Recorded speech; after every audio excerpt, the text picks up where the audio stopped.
Welcome to Cartoonist Kayfabe. My name's Ed Piscor. I'm Jim Rugg. And I'm Tom Scholey. We're going to take a look at the Captain Victory Graphite Edition, put out by Tomorrows. But first, a little bit of business. You can join me on patreon.com/Jim Rugg, where you can download out-of-print zines and mini-comics, about a dozen of those there. You can also see a lot of original art, scripts, and process of how I make comics, like Street Angel, Deadly Squirrel Alive. Speaking of graphite, half of these stories drawn straight from pencil, reproduced straight from pencil. So kind of appropriate for the comic book that we're looking at today. You can also see how I make Plain Janes, Octobriana, and all the comics that I do. It's kind of like Cartoonist Kayfabe, but aimed at my comics, and that's patreon.com/Jim Rugg.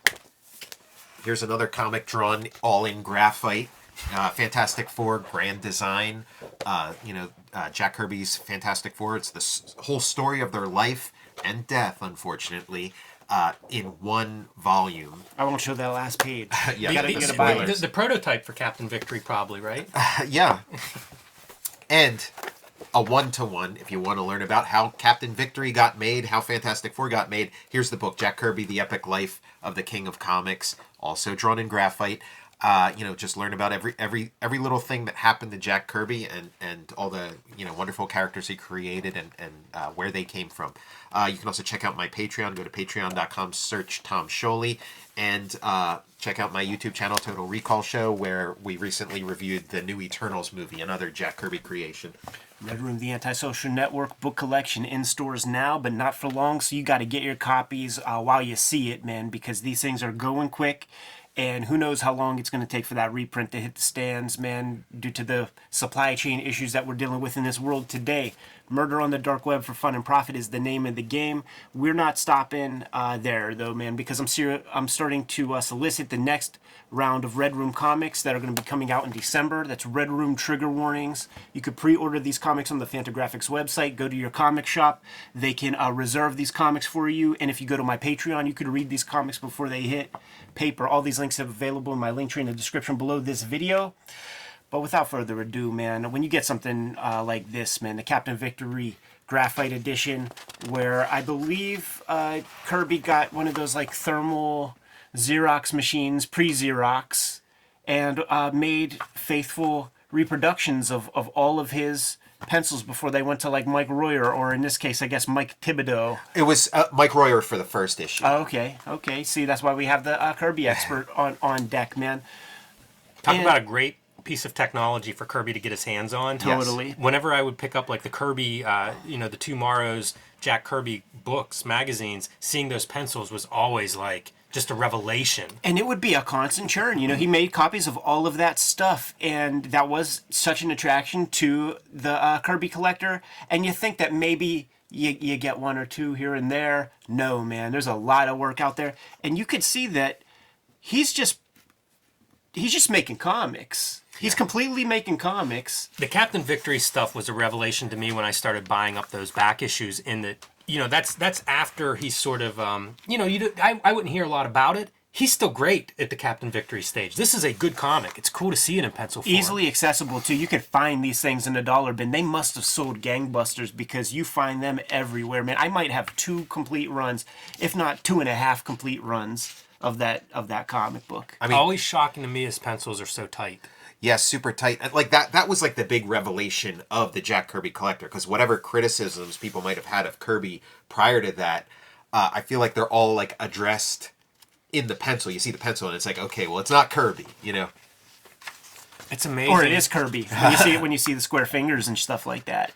But I guess like the interpretations of Kirby, like Kirby in graphite, it comes off the presses perfectly. Yeah, it's Primo Kirby. I would like to see pencils of like the Mike Thibodeau stuff. Yeah. Because a lot of people talk smack. I like the stuff, but I just want to see that comparison. Well, there's a couple things at play. Like, yeah, there's Mike Royer's skill level and Mike Thibodeau's skill level at inking specifically. But the first issue of Captain Victory, which I think they broke up into like 1.5, the first like 1.5 issues, but Kirby did like a big Captain Victory story in the 70s, around the time he was doing Eternals and stuff like that. So it's got kind of that look. It's that quality of Kirby. By the time he does like either like the second half of issue 2 or issue 3 or whatever. Now it's like 1983 Kirby or whatever. So you see a difference there. Sure. You know? The coloring is a thing that's odd in those comics too. Like I think that's early Blue Line method, where like the coloring, some of it's kind of like that painted, as opposed to the flat colors that we would see in the 60s and 70s stuff. That's interesting, man, because I in my mind's eye, I just imagine four color process, but it was Steve Oliff, yeah, who was the colorist. It might be so the paper. It might be the difference now that I think about it, because it's like a coated stock, which would also be a little bit of a difference. First couple issues look just like a Jack Kirby comic. Like, yeah, the color's a little bit weird, but it is still the 4-color. They switch to Baxter paper, and then you get insane color. Some of my favorite 2-page spreads are in Captain Victory, probably for that reason. So that's interesting. Must not have the pencil reproduction, must have lost that somewhere along the way to have an inked page. Yeah. Been enjoying some of the character designs in this as you're flipping through. I mean, it's Kirby stripped bare. It's like Kirby at his most Kirby. It's kind of like, what's Kirby's most Kirby comic? And Captain Victory is a strong contender. When I see these marks, I hear it. Right. I hear the whoosh, whoosh, whoosh of the pencil against the paper, making those marks, man. Also love his lettering right on the page. Yes. And it's like the perfect size. Like when Royer goes in and does his lettering, it fits the exact amount. Like he knows how big the lettering needs to be. I mean, it's the 70s, so like how many decades is Jack Kirby doing this by this point? Look at that for character design. Oh, totally. I mean, really this is from the MODOK school of Kirby character design. And nowadays we live in a technological era where you can get Kirby could have just done this if he was around now. Like, we wouldn't need anything else. And you see where the thermal scans break down and get a little bit hazy. That was as good as could have been done in the 70s or super early 80s. Like I say, man, I think we're real lucky that he got that machine. Oh, yeah. Early on. Yeah, it was like his son worked at Xerox and got like one of the earliest, ones. Brilliant. And there's a brief interruption of Kirby's pencils. A dark age. A dark age. Because we have the photostats all the time he's working at Marvel. And they're beautiful. They're like, much higher quality than this. And then there's a time between when he stops working at Marvel and then like maybe like a year later or whatever when he gets the photostat machine. So the ones we don't have pencils of are New Gods #1, Forever People #1, Mr. Miracle like all these all like the Coletta inked Jack Kirby DC stuff we don't have the pencils for. And then he gets his machine just as Mike Royer starts inking. So, we have no idea. Dodging a bullet there. Getting just a little bit less hate than he normally would.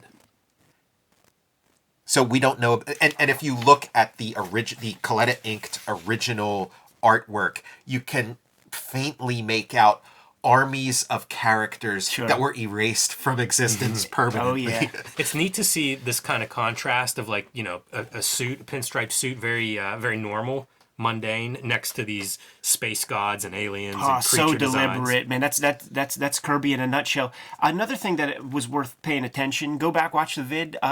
His use of black is never given enough credit. Everyone talks about the wonkiness and everything, but he balances these pages with such an expert use of black areas to kind of push forward the right stuff. And you see some of it on this spread. Totally. Like even just these like silhouette figures in the background, look really good on screen there. And I don't know how you reverse engineer it. Like, it seems just sort of intuitive. It's not light source. That's what everybody gets wrong when they try to do their Kirby thing, man. They don't know where to put the black areas the way Kirby does. Now I like that character design too. How about that really cool. There, man? That's amazing. And the Kirby energy, like that's Kirby crackle, but not the crackle that everybody imitates. Yeah, that's like his sort of wispy energy. And in story terms, we're getting into kind of like aliens or something, like like all these people are getting like harvested and like put in this like holding area. Yeah, that's a great page for that reason. Those 4-panel pages are hard to work, and that one looked really good. This is sexy because you always know, man, you're going to get some Mike Royer energy right there. Right. So like the first issue and what you're seeing here, like Kirby did, I think like a 17-page Captain Victory to like pitch as a thing. And then a little bit later, he filled it out to make like I don't know, 40-page or, like a longer graphic novel kind of thing. And then that fell through. And then, the Pacific Comics thing happens, years later. And then you get this. And then he starts doing new material after that. So that's why you get these like chapter interruptions of like coming soon or whatever in Right. this. So funny that like Jack Kirby has to pitch anything. Just like write a check to Well, the guy. You know what it was? It was companies that were trying to get started and then just fell through. Like Right. they just didn't happen. It wasn't like a refusal. They were It's all ready so to go. badass. Yeah, it is. They had everything to make a comic except money. You see so many people that will find these pencils and then ink them. Oh, yeah. Because they're so tempting. Like, I look at that and I think, like, boy, would that be fun to ink. So fun. Well, some of these Kirby pencils, I like to just find like a really good Kirby pencil and then go straight to color. Look at Icarus. I mean, Captain Victor. Yeah, right exactly. there. Yeah, Thor. Orion.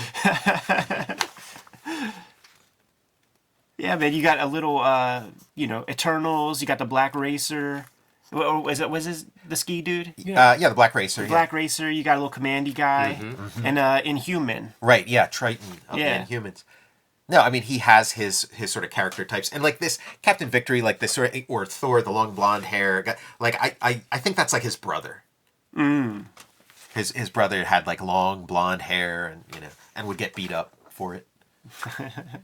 So there it is, man. The Graphite edition. I don't know about you guys, but it puts lead in my pencil to take a look at a gang of Jack Kirby pencil comic pages. Very inspiring. Yeah, I made a whole book about the guy.